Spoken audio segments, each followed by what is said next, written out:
is.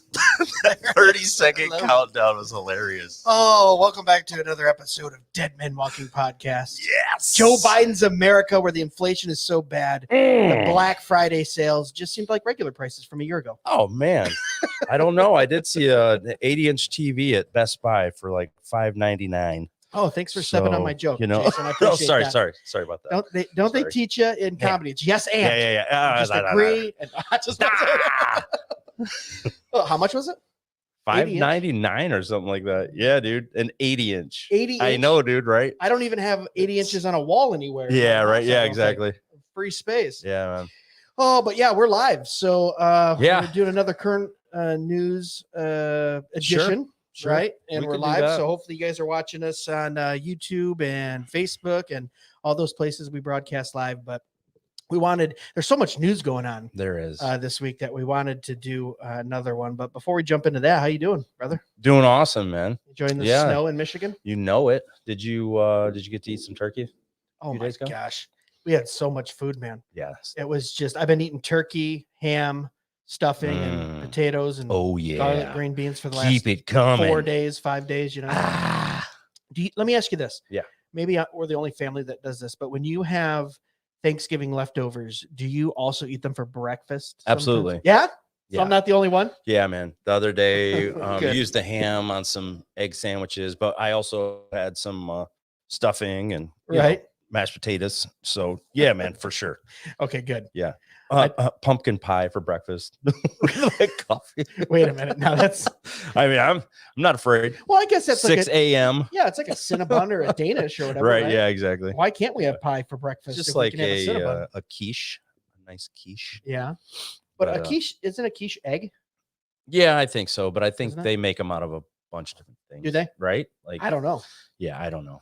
I don't know. I got a couple friends that are chefs right now listening. That are like, exactly. You guys are idiots. They're upset about what we're saying. I don't. I thought it was like an egg bake.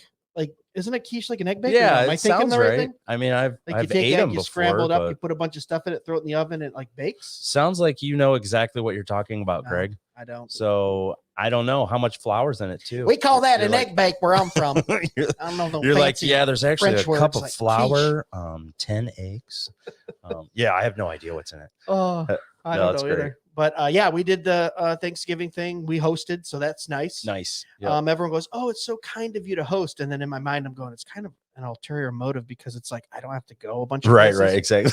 Like, yeah, there's a lot of cleanup and dishes. Yeah. And, we actually had some family members that were kind enough to clean up and do the dishes. Nice. But then everyone leaves, and you go, "Oh, I'm at my own house." I know exactly. You know, yeah, man. Do you do the multiple places in the same day, or do you guys spread it out, or what do you do? We were doing that for a little while, and it's just too much. So one side of the family we change the day, and then the other side of the family we go on the day of, and it kind of bounces back and forth. But yeah, we had everybody over our house for Thanksgiving, and yeah, nice. It was great, and especially having a toddler running around. She has her toys, and she has everything there that can preoccupy her for the most part. Right. And so that's very nice. But yeah, man, had a great time with family. Yeah, so it is nice spending time with family. Absolutely. When you like your family. Yeah, absolutely. I'm in the position where I do like my family. Right. My extended family. They're good people. Yeah. Yeah, so good. So what else is new? Anything else besides the snow we got, the Thanksgiving, the food? Man, we're doing pretty good, right? Yeah, for sure. We out. Just had a ton of things in the news coming out right now. You want to talk about it? The new variant. Okay. Yeah. And then we also had the Beatles had their new movie coming out on Disney Plus. Not sure if you knew about that. No, I didn't. I haven't been following that. Yeah, so they filmed all of that. I've been wondering when they were going to release something like that. Yeah. Because you know that the Beatles had a bunch of cameras around all the time, right? Videotaping and everything. So yeah, I mean, Get Back, the record Get Back was filmed.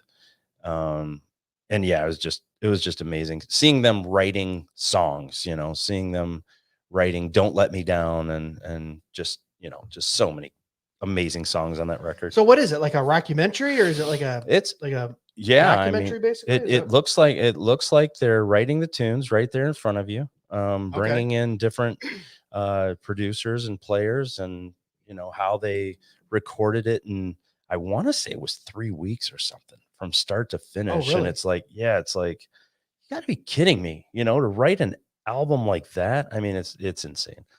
But those documentaries and those movies about music as a musician, they suck me right in. oh yeah, man. They get me. Yeah. I can't remember the name of it, but Dave Grohl did one about the Neve board that he found. Oh yeah, and then he set up Sound a studio. City. Sound City. Is that what it is? Yeah. Yep. And I watched that. It was just unbelievable, just because the technical aspect of him saving that studio and kind of wanting that one recording board. So you're working off of like 2-inch fat tape where it gives you that real raw, gritty sound where if nothing's digital, if you're cutting something, you're literally going in, cutting tape and then taping it back together. Analog. And then I think he had one of the Beatles come in on that and record a song. He had Zach Brown come in and do something. There was had all these different guys come in and do all this different type of music, right? Not just rock, but some was country, some was like rockabilly. Yeah, it was an interesting. It was a great. I got sucked into it. I mean, with Dave Grohl, I mean, you have such a diverse musician. He can play any kind of style, whether it is on the guitar, whether it is on the drums. I mean, he's a music lover, and I love hearing him in interviews talk about music. It's just great. I mean, I love it. Plus, I love the way he beats on those skins. Yeah, dude. You as a drummer, I'm sure. It's just loud and it's like in your face. Yeah, and he can play nuanced as well too. I mean, he definitely has precision and nuance. But when he's just banging on him, you're like, oh my gosh, he's giving those things a beat. Man alive. It's great to see. Cool. You want to talk about some news? For sure. Should we play the Newsy News clip for this live? Well, yeah, because it is technically people news. Can't wait. Plus, we love playing. Okay, here we go.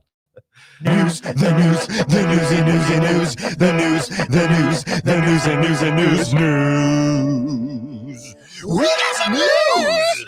Yeah, we do. Yeah. Oh man. So this is like an extended news. Exactly. We're just gonna talk about some different news stuff, right? Some current it's events, kind of like our show that we tried to start back in May. Yeah, and spit then out the bones, spit out and the then bones, it kind of got good reception, and then it just kind of fell off. I know it was the summer was a little different for us. So the idea lives on. Though, yeah, for right? sure, man. In theory, so that's what we're doing. It's always good for us to have conversations about real life. I mean, yes, of course, theology is exactly what's on our mind. The rest of stuff fantasy. I'm sorry, but yeah, just talking about culture and how we live through some of these things that are happening as believers. So what's on your mind? So here's one from the Daily Mail. That's in the UK. The virus rules are blamed for 23% dive in young children's development. Disturbing study shows scores in 3 key cognitive tests slumped between 2018 and 2021, with face mask rules among possible culprits. So yeah, that was amazing. Can I make a comment really quick? Please do, on how my brain works. My spot, and you can tell me if your brain works this way. And people watching and listening can tell us too. Okay, so they come out with a jab. There you go. Okay, we're gonna use some certain words here. here. Yeah, we gotta watch it. Only for children, because shadow banning is real, people. Yep. And we've noticed it. So they come out with this jab, and they say it's strictly for kids 9 and under, or 11 and under, works perfect for them. Literally the whole entire world says to WHO and to the CDC in the United States, they go, but the kids aren't getting it. Right. Like they don't need it. What are you talking about? And they're like, oh no, they got to have it. We're going to put it in schools, and we'll give it to the schools free. We won't charge them. And you're like, okay, this is insanity all over again. And then literally 2 weeks later, now we have a new variant that only attacks kids. Right. Exactly. Like, my brain goes, wow, that's perfect timing. Exactly. Yeah. Now, well, along with that, I don't know if you heard this or not. And I'm going to say something that I saw somewhere that I do not have it in front of me where I saw it. Okay. But they said that in South Africa, they were doing really well down there with the numbers. Yeah, that's what I heard. And then all of a sudden the next day, like this new variant shows up. It's like in that area where they're like, but it's like, by us saying those two things, it sounds like we're conspiracy theorists. It does. Right. but it's just not, true. It's not though, because look at, you're supposed to, biblically, you're supposed to be wise as serpents, gentle as doves. You're supposed to use discernment. And now we've also been bombarded for the last, 20 plus years with the mainstream media that just carries the water for whatever narrative that certain people are pushing, whether it's in power or politicians or corporations or whatever it is. And, I saw a meme a few months ago, and it said conspiracy theories are the new spoiler alerts. Right. Because they just keep, right. And especially if you follow that stuff, you just see conspiracy after conspiracy. Then it's like, oh no, it was true. And no one, and it's almost like no one cares, or we have such short attention spans. We just go, oh, well, move on to the next thing. When in fact, my kind of discerning brain goes, okay, we created a solution to a problem we didn't have. Yeah. No one really took it. And so then we created a problem. Now I'm not saying that, that variant was created or not, but like you're saying, man, we showed such low numbers across Africa and South Africa specifically. And then literally the next day or two, it's like, oh no, we can't even allow flights from there. Yeah. Which that's hilarious. Yeah. Remember when Trump wanted to shut down flights from China, and they said he's racist. He doesn't like, he's a xenophobe. He's a xenophobe. He doesn't like people of Asian descent and this and that. And then Biden does the exact same thing to Africa, but not a peep out of our mainstream media, which is insane. Right? Not insane. I take that back. It's par for the course now. It's exactly what they want. But this to end this story real quick. This study, I wanted to add this in, but the study concluded that children born during the pandemic have significantly reduced verbal, motor, and overall cognitive performance compared to children born pre-pandemic. In addition, the report adds masks worn in public settings and in school or daycare settings may impact a range of early developing skills, such as attachment, facial processing, and socio-emotional processing. So everything what people were saying, like lay people, because they have common sense. When you take a 2, 3, 4-year-old that needs to have visual eye contact, the human brain is still imprinting up until the age of 6 years old.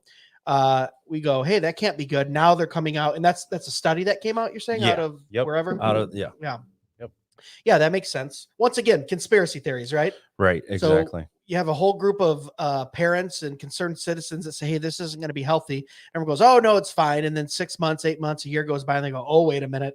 No, there are drastic mental health effects, developmental effects for children. And you just go, when? That's why I'm convinced.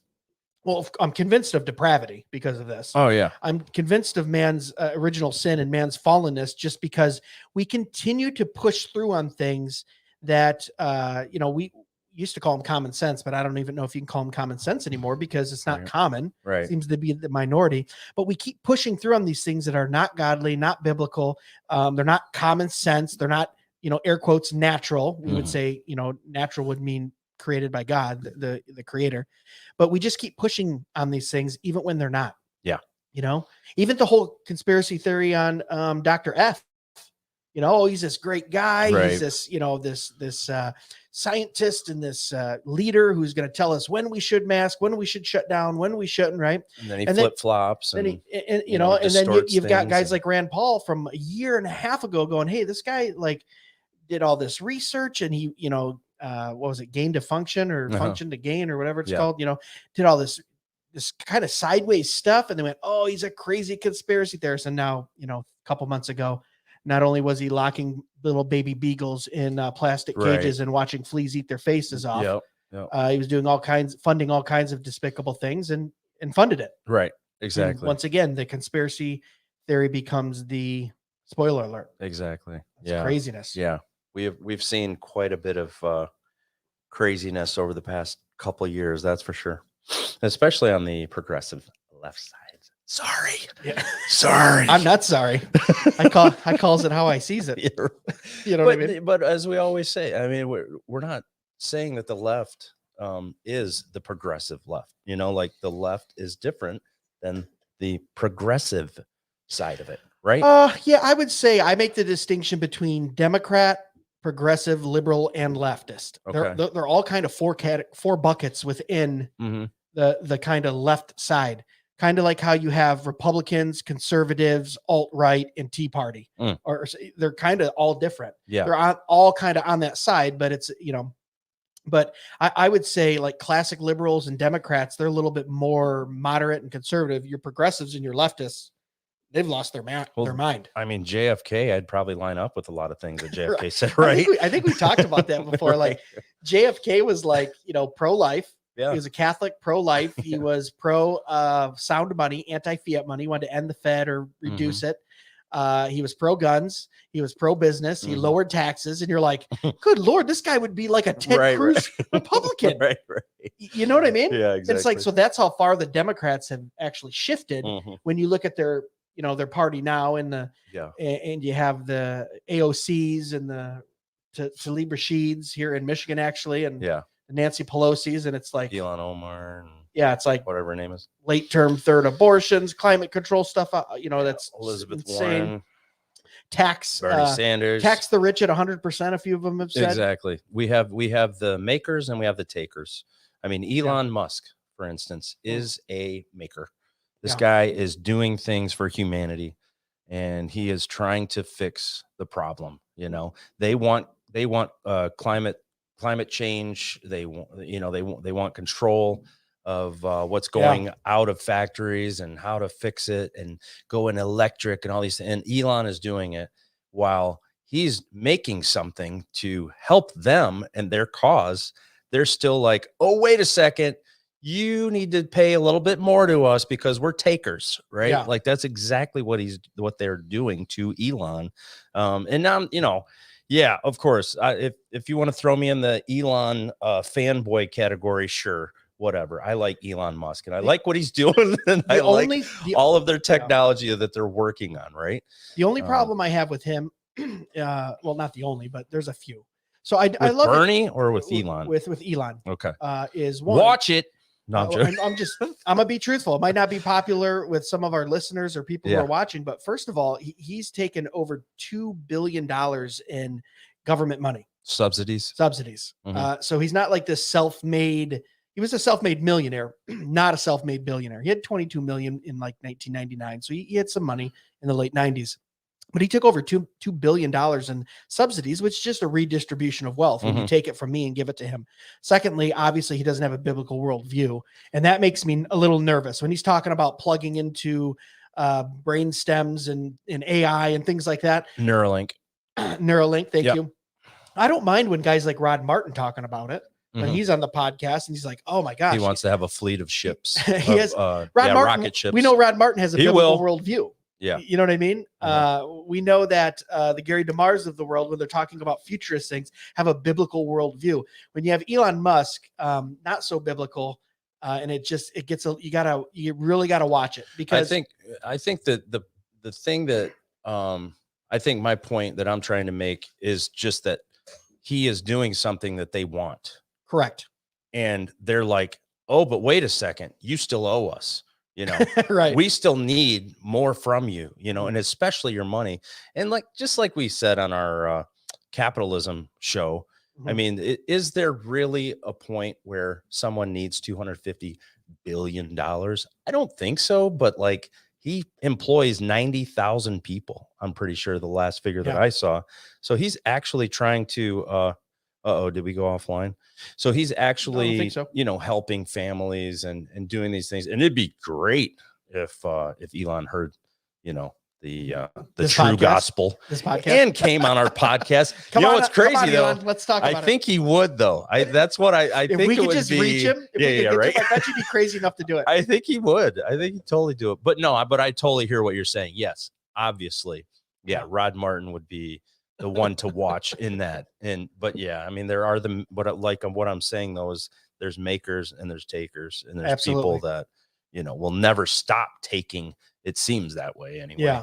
And honestly, I don't want to go on for 30 minutes on this subject. So we could and we did. So if you guys, it's actually one of our more popular episodes of Capitalism. Just Me and You. Yeah. The biblical principles of capitalism. It's probably 2 or 3 months old now at this point. Yeah. So go back in Dead Men Walking podcast, DMW podcast.com, or just find us anywhere you listen to podcasts. Mhm. Go back a few months and listen to that. And we spent about a good 40 minutes on the biblical principles of capitalism. We talked about taxing the rich at 100%, Right. Which kind of, if you don't mind, that brings me into the next subject I wanted to bring up. I came across this MSNBC news article. I do like to, kind of surf and cruise across mainstream media just to keep up on what they're saying and what the agenda is. This one caught my eye. It says, opinion. Do U.S. Christians want to tax the rich? The answer might surprise you, but not Jesus. All right. So it's a little clickbaity, right? There we go. So you click on it, and I'm just going to give you about half the article because it's long and drawn out and mostly opinion, but it's got a poll in there. It says, too often Christian politics gets reduced to abortion and same-sex marriage, topics Jesus never talked about. Untrue, but okay. The Gospels do record him speaking out about economic justice, though. Okay, another kind of false narrative straw man. Who was it? I think it was either James White or R.C. Sproul said, if you have to put a word in front of justice, it's no longer justice, right? Yeah, justice. So there's no such thing as economic justice. Mhm. Jesus didn't talk about that. Yeah. But anyway, it says Jesus. Chocolate Knox. Did he? We'll give it the chocolate Knox. Chocolate Knox, buddy. We're gonna give you that. I did see a meme, honestly, that he put out that Did he say had that quote. Okay. But it could have. I mean, he could have. Noxy baby, you get that one. He could have borrowed it. Yeah, and go follow Chocolate Knox on Instagram and Twitter. He's always got good posts. He's 1/3 of Cross Politic, which we like those guys over there. Mm-hmm. Jesus taught that it is easier for a camel to go through the eye of a needle than for someone who is rich to enter the kingdom of God. Okay, so this is MSNBC, so you're going to hear a lot of twisted scripture, but it's going to get me to my point. His words came to mind as I watched Jeff Bezos board his private spaceship in July. It seemed easier today for a billionaire to launch himself into space than for Congress to, pass a law that says we need to tax the rich. But it goes on and it says many Christians in the United States and America at large favor raising taxes on rich people and corporations, according to recent polls. 60% of self-identifying Christians, which when I read an article like this, I'm always questioning. Maybe this is why I kind of have, I don't know, maybe a righteous anger. Not a righteous anger, but I feel like some people have said, angst. oh, wow, you really have a gift of teaching, whatever that means. And I just go, well, no, I'm always questioning. I go, okay, first of all, self-identifying Christians by what standard, right? By like what means. So believe that upper income people pay too little in taxes, according to an April Morning Consult political poll, while 62% of Christians, believe corporations pay too little in taxes, and 77% of Christians in the same poll agreed that the wealthiest Americans should pay higher taxes, while 71% said the same about corporations, according to another spring poll from Americans for Tax Fairness. And then it says 60% of Protestants and 68% of Catholics support raising taxes on the wealthy and corporations. So has there ever been an article written that said what the Muslim community thought of, like just like they try to pull, I'm sure it's out there all somewhere. Christianity all into together. all together into this one little under one little umbrella. This is what all Christians think. No, so I don't agree with most of that. Yeah. It's like, well, herein lies the problem and why you and I always define terms on the podcast. Whoops, Jason. sorry, everybody. I was mad. No, I'm joking. This is why we always define terms too, because just like it's hard to say, like, what's evangelical mean now? Right. What does Christian mean? This is why I love Ligonier. Shout out to Ligonier Ministries. My wife and I, we support them. We send them money. They're doing good work. We love Darcy Sproul. We get Table Talk. Oh, That's my little 10-second commercial for Ligonier guys. Table Go check Talk's them out. Great. So good. Have every edition or whatever it is for the last 3 or 4 years. But they do a poll every year and they poll 25,000 people and they ask the questions to define Christianity. Do you believe in the Trinity? Do you believe in Orthodox Christianity with these 3 or 4 points? Do you believe that Christ is the Son of God? Right. And they go through, and what they found was like 68% of the 25,000 people they polled at random that identified as Christians, 68% of them did not believe that Christ was the Son of God. So 68%. Good grief. So when you hear in this article, Christians, air quotes, believe that we should tax the rich. Well, what are we saying? Is it we're saying basically what I'm saying is the word Christian is now loosely thrown around, just like your point was, and they just group them into all. Oh yeah, I believe that there's something out there. You're a Christian. Yeah, right. You know what I mean? Yeah. So you're gonna go to heaven? Yep. Yeah. Oh yeah. Oh, you're a Christian. Then. Yeah, you must be a Christian. Okay. but don't believe, in the Trinity. Don't believe that Christ was a deity. Don't believe in Orthodox Christianity. Don't but yet believe call that them you Christians. if you live by Romans 1 and Romans 5 that there Thank might you. be issues. Yeah. So my point is when I read through that kind of news story, and you've got MSNBC pumping out this garbage with these vague terms, 80% or whatever it was, 62% of Christians and 68% of Catholics believe that the rich aren't paying their fair share. It's like, well, who are you polling and how are they identifying and themselves? what area of the country are you polling? That's true. Are you polling people in LA or Los Angeles and New York City said, or even hey, are you polling people in the deep South? It's like, okay, there's going to be a difference of opinion in all three of those places. Yeah. So I would just say this is kind of off subject, but anyone who reads through a news article or through a poll, always go and find like what the polling size was, who did it, was it a double blind or single, like what were the questions asked? Like, just don't quote a poll. Right. Poll are like we statistics and numbers. Seeing that with make them say anything you want. The election stuff, you would start seeing that on Fox or CNN. Well, this many people think this about the president. Okay, well, who did you poll? Did you poll just conservatives? Right. Did you poll 82% conservatives and 18% liberals? Like who are you polling? So yeah. But it's just crazy because we saw that in 2016, right? Yeah. All the polls said Hillary Clinton 98% chance to win, and then it's like it was like a self-serving poll. Who was out of 100 Hillary Clinton supporters and donors, 98 said she would win. Right. Well, yeah, exactly. Of course they're going to say that. That's a crazy thing too. This is kind of off subject. I'll let you get. Oh, you're fine. Next, this is loose, man. Yeah, it is loose, but there's this awesome thing about the psychology of self-fulfilling, or not self-fulfilling, but the psychology of being wrong, to where people, when presented with facts that are contrary to what they just said, will actually double down because they would rather be wrong or not wrong, but wrong about the subject. And they did it with one of the examples was like Jimmy Kimmel. Well, he'll go around to people in Los Angeles and he'll give them Hillary Clinton's, this was a couple years ago, Hillary Clinton's top economic plans. And then they go, yeah, we love Hillary Clinton. I agree with that. Reduce she didn't actually say it. She didn't say it. Trump said it. Yeah. And they would literally say, no, you're lying. That's not true. Like I remember that. It's like this psychological thing to where you double down because you don't want to be wrong. You believe in your own statements or thoughts so much. Yeah, it's just crazy. That's interesting. And that's kind of what you see when you see these type of polls too. But I don't know. What else we got? Yeah. I kind of rambled there. Sorry. No, you're totally fine, man. I pulled an article just about the new variant and what it did to the Dow Jones futures. So anyway, Dow Jones futures rose Sunday evening, which is right now. Actually, I don't know if everybody knows this or not, but the Dow Jones, the S&P 500, the NASDAQ, the futures start on Sunday night at 6 p.m. So the market actually opens on Monday, but the futures start on Sunday night at 6 p.m. Okay. But anyway, tonight, I didn't know. Yeah. So Dow Jones futures rose Sunday evening, along with S&P 500 futures and NASDAQ futures, with crude oil, treasury yields, and Bitcoin also rebounding after Friday's sell-off. All eyes are on the newly discovered, I am going to say that word wrong, Omicron. I think it's Omicron. Omicron. Sounds like a transformer or something. Variant. It is a transformer, right? Following following Friday's sell-off. So on Friday, the Dow dropped 1,000 points. Okay.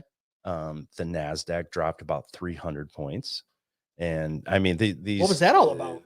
It's just the scarce, people are scared in the market. So they hear a new variant. So they think, oh, there might be lockdowns, or business supply chain might get halted, or things might not show up for business to continue to produce. Now, correct me if I'm wrong. Yeah. You're not giving any type of advice here. Obviously not. not at all. But isn't that the time to buy when people are like a little fearful? Warren Buffett says when people are fearful, be greedy, right? be greedy. And when they're greedy, be fearful. Be fearful. So wouldn't you? Yes. Wouldn't this be like kind of if you're doing this every day or this is your business? Wouldn't you want to look at those dips and go, maybe I should? So the thing about the dips with the what are we calling it tonight? The virus. The virus. With the virus, you don't know how low it will go. Right. So if people really get afraid and they just are just like, I need to lock some profits, I don't know where the market's going to go, I'm not a long shareholder, I'm just going to sell now and wait until it really bottoms out like March of 2020 and just see where it stops, and then it starts coming back up. Some people will start taking advantage of certain stocks like Moderna, BioNTech, Pfizer, all these different jab. Yeah. How about the fact that Moderna stocks. was $18 a share in January of 2020 and now it's trading at like over $300? It's over 300. I think their top out was like 480, 490. I don't quote me, but yeah, man, it's wild. I mean, especially if you took biotech stocks are really, really erratic, man. Like someday, yeah, man, because if you're holding it overnight, say somebody says, something might not have worked out as well, or you start hearing about more deaths or, it not working as much, it's just going to drop like a rock overnight. I mean, I'm talking like 30, 40 points. And I mean, it's not a rock to most people, but to me, if something drops 30 or $40, I mean, I'm looking at that like, no, I mean, especially if you have 1,000 shares, it's like you drop 50 grand, like right there. Yeah. But yeah, man, I mean, there's a way that the market works where people will take advantage of this drop. Some people will get lucky and, maybe doctors will just say on Monday, like, don't even worry about it. This is just another variant, another thing shows up. And, maybe they'll say, well, all the jabs that everybody has, it's going to cover it. So don't even worry about it, But right now they're saying that unvaccinated are actually causing this. Wait, they're saying the unvaccinated are causing the this new variant? Yeah. Because how is that possible? I have no idea. They just got it out for us. I know, right? It's just like, we'll figure it out. Yeah, exactly. You unvaccinated, healthy, have perfect immunity. Yeah. Get it a second time, it barely affects you. Right. People. Oh my gosh. It's just crazy. You got all the antibodies. Yeah. You're gonna be just fine. Oh, you have an immune system that fixes it. They're even socialist in their antibodies. Right, you got to share them antibodies. Right. Or if not everyone has them, then you can't have them. Isn't that crazy? Even that's like envious. Yeah. But yeah, so I mean, what do you think? Do you think we're going to see a bounce back on the? We will like that on the market. We will. I mean, and again, this is entertainment purposes only. Yep. I am not telling anybody what to do with your finances whatsoever. But yeah, I mean, I think this week will be really interesting. Mm-hmm. Just because it's they're going to study it a little bit more. Who knows? This could be a 2-week process, 3-week process, a month-long process. Who knows? But any type of fear that is taken out of the market, it's usually the politicians that are, man, I keep hitting this mic. Okay. It's usually the politicians that are creating the fear whenever this starts to happen in the market, though. That's where you're usually seeing the fear. And if a doctor actually comes out and says something positive about it, it seems to get brushed to the side. Well, Bernie says, or Biden says, or whoever said that this could cause, years and years and years of problems, and in this case, we don't know where this stops. Right. Like, I mean, really, this has gone on for what was it? 10 days, 10 days to I thought you meant about the curve virus. Yeah. 15 days to flatten it. Now we're almost 2 years into it. 2 years into it. So crazy. Who knows where it stops? But market wise, the market will dump, but it always comes back. And I text, I message David Bahnsen here and there, just here and there, like a couple of messages on Instagram. And shout out to David. David? But he is with the Bonson Group. He is on Fox. He said he'd come on the program. Come on. Yeah, man. He I know needs you're to, busy, man. but you can get in here. But he We'll have you on. does Fox Business, and I mean he's all over anything financial. But he is a very, very wise man. But he said this year is the 600 point drops and rebounds. Mhm. This is the lowest it's been in years past. So what does that mean? So 600 point drop would be, like the Dow going from Right. 10,000 to 9,400 or 9,000, something. 94. Yep. Well, 9,400. what does he mean? It's been the lowest. I mean, just So it he's just- saying as it's many like times it's as tightening it's up. It's not like big swings. It's well, no. tighter swings? He's saying that it's dropped 600 points and gained it back, right. But it usually in the past, it'll do that. It'll drop 600 points a lot more and then rebound. So I get just think of it as like it's doing it once a month right now, but it usually does it twice a month. I don't really know what the Right. statistic is, but Right. that's just what he was saying. So, the 1,000 point drop doesn't bother a long-term investor though. So, Yeah.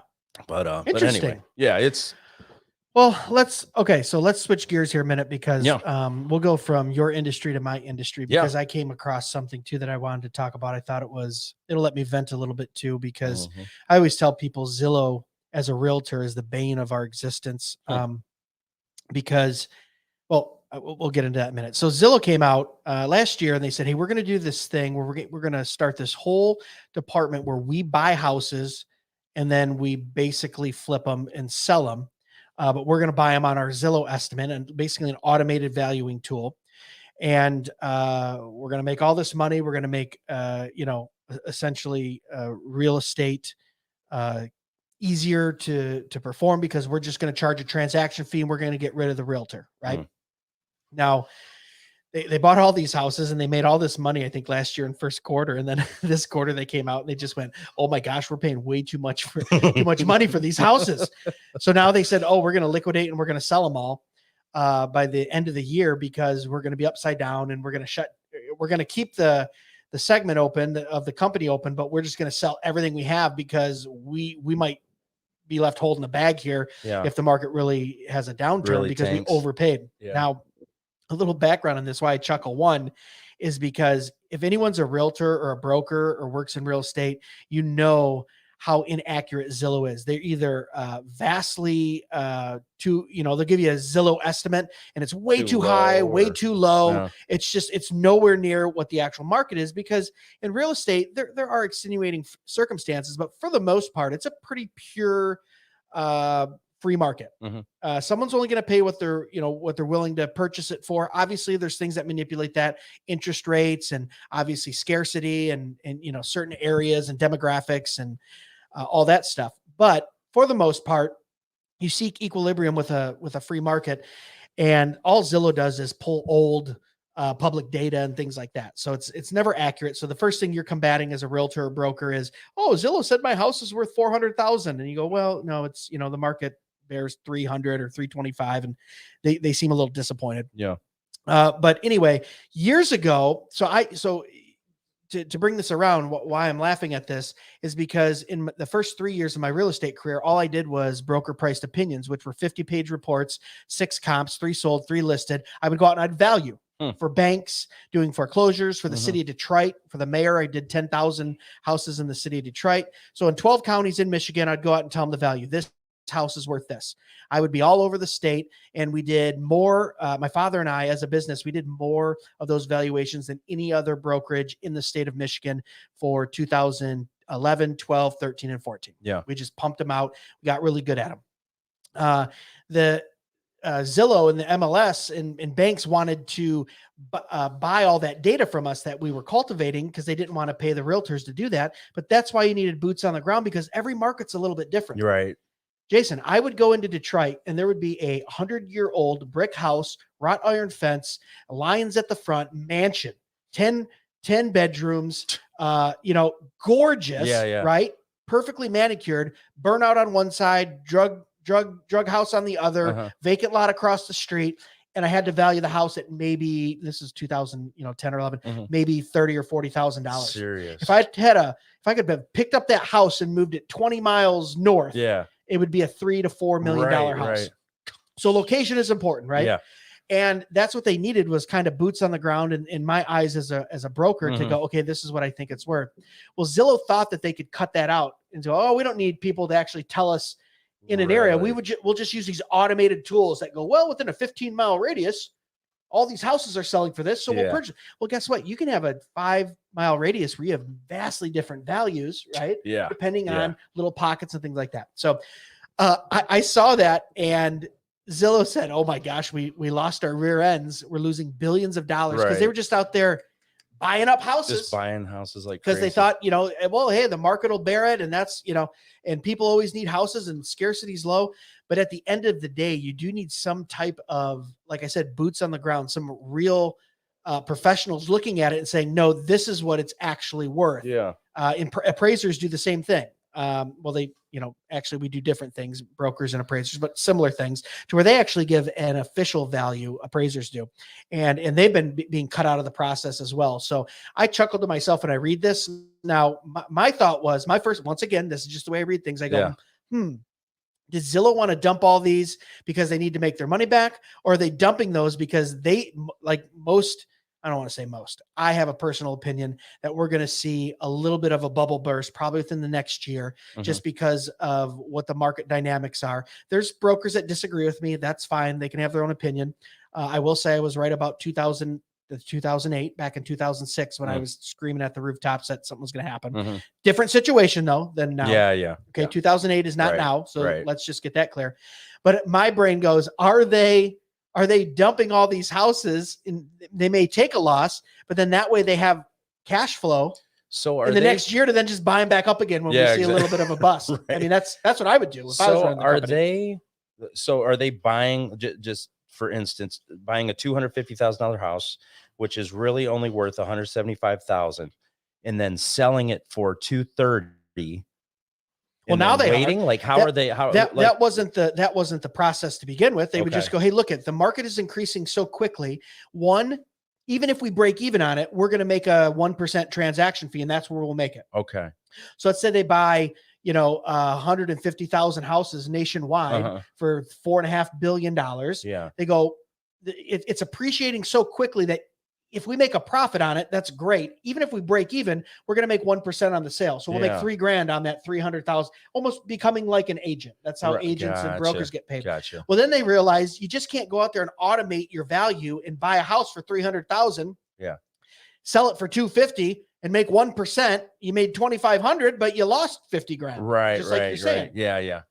So now they're upside down. I can't remember the exact numbers, but it's billions. Gosh, man. So they're upside down and they're trying to liquidate before the end of the year.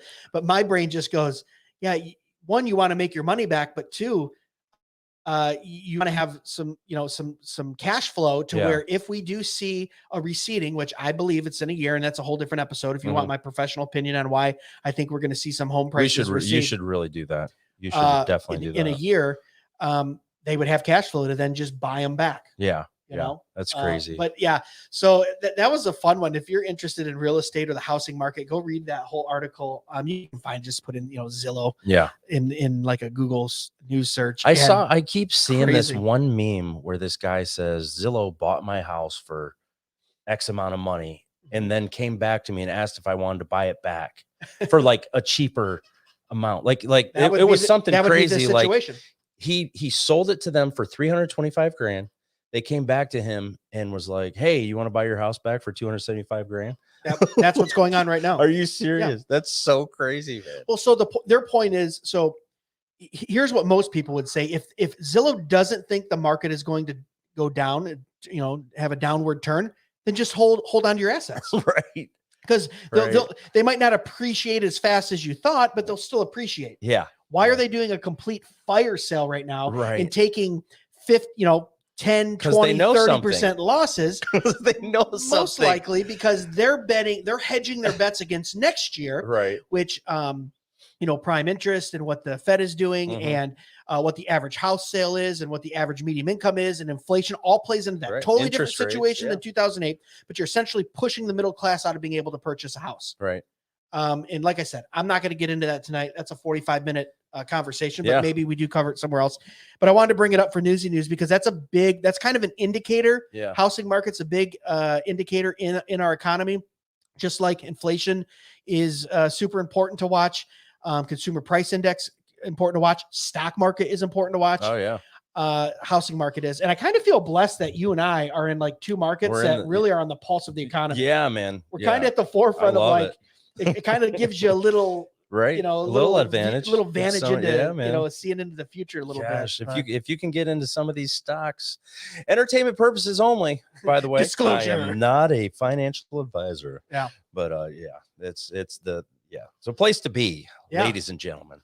It is fun though. Yeah, absolutely. You got anything else? That's it, man. That's it. 45 minutes. We went a little bit longer. We were like, let's just try to keep it around 25 minutes. we said, okay, really quick. I'm just gonna for everyone listening too. Like our thought process is, well, we only got 3-4 subjects. Can we stretch that to 20 minutes? And then we always 45 minutes later. Hopefully you guys stuck with us the whole time. Yeah. If you did, but okay, as we wrap this up, I do want to say this. Guys, we appreciate you so much. First of all of the people who are giving us feedback, who are listening, who are telling a friend, couldn't do it without you. I think, Jason, you feel the same way, right? Yeah. I mean, that we can't grow without you telling people. We don't advertise, first of all. Nope. We have not advertised. I think we might have like plugged one post or something for like $10 on Facebook or something. But I mean, we don't advertise and we're constantly growing. We've been growing from the day that we started on April 11th, 2020. So I want to say a heartfelt thank you to all of our listeners and friends and family who listen and then share it and tell other people about it. All glory to God on that. Also, we've got some crazy, and I got to tell you, after we go offline, I got some new merch ideas. I know you do too. Nice. We got some crazy merch, guys, at our site. It's pretty cool. We've got Mari Povich, the Bible determined that was a lie. We've got Wineham, Dynam, Romans Ninum.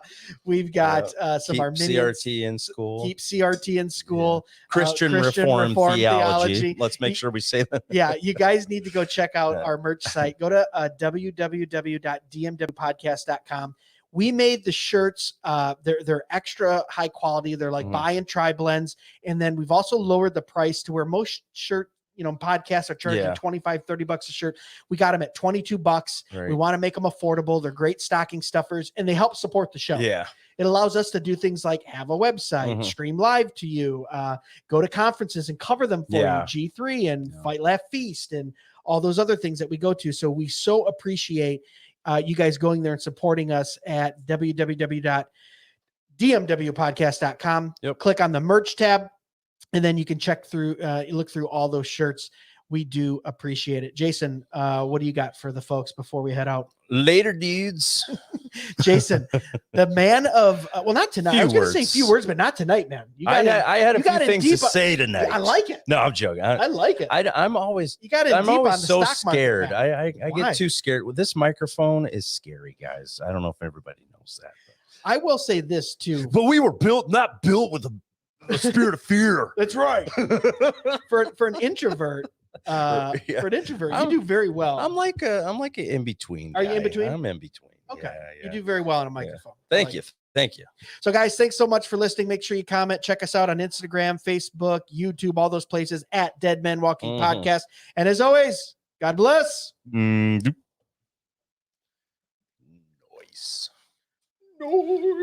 Let's end this podcast.